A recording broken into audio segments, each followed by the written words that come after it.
A moment's silence to mark the death of a Supreme Court justice announced just before the Republican debate, and the question of a replacement for Antonin Scalia dominated early exchanges. The question, should President Obama appoint a new justice as the Constitution says? The Republican consensus, not in an election year. I think he's going to do it whether I'm okay with it or not. I think it's up to Mitch McConnell and everybody else to stop it. It's called delay, delay, delay.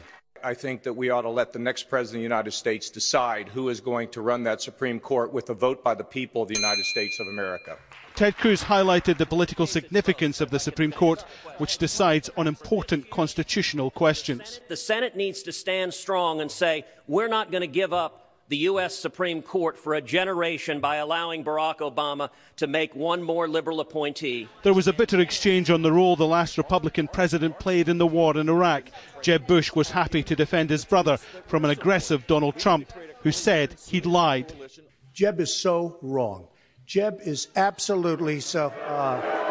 That's I'm a guy who gets his foreign policy from the shows. Oh, yeah, this is a guy who thinks that Hillary Clinton was a great negotiator in Iran. We're living in dangerous times. This is a man who insults his way to the nomination. Marco Rubio had an awful debate in New Hampshire, but he seemed to get back in the groove here, launching this attack on Ted Cruz on the subject of immigration. Look, this is a disturbing pattern now, because for a number of weeks now, Ted Cruz has just been telling lies. Right. He lied about Ben Carson in Iowa. He lies about Planned Parenthood. He lies about marriage. He's lying about all sorts of things, and now he makes things up. This was a bad night for Donald Trump, his most incendiary performance yet, and he came under attack from almost everyone.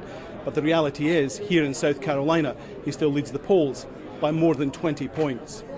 South Carolina Senator Lindsey Graham says the death of Justice Scalia makes the Supreme Court nomination a huge election issue. If you don't win the election, you can't appoint a Supreme Court justice. So I hope conservatives will look at this as an opportunity to make sure that we nominate somebody that can actually win the White House. This was by far the loudest, angriest debate, a sign of how this contest is tightening, how important South Carolina will be, and how the stakes for the men who want to be president are getting higher. Alan Fisher, Al Jazeera, at the Republican debate in Greenville, South Carolina.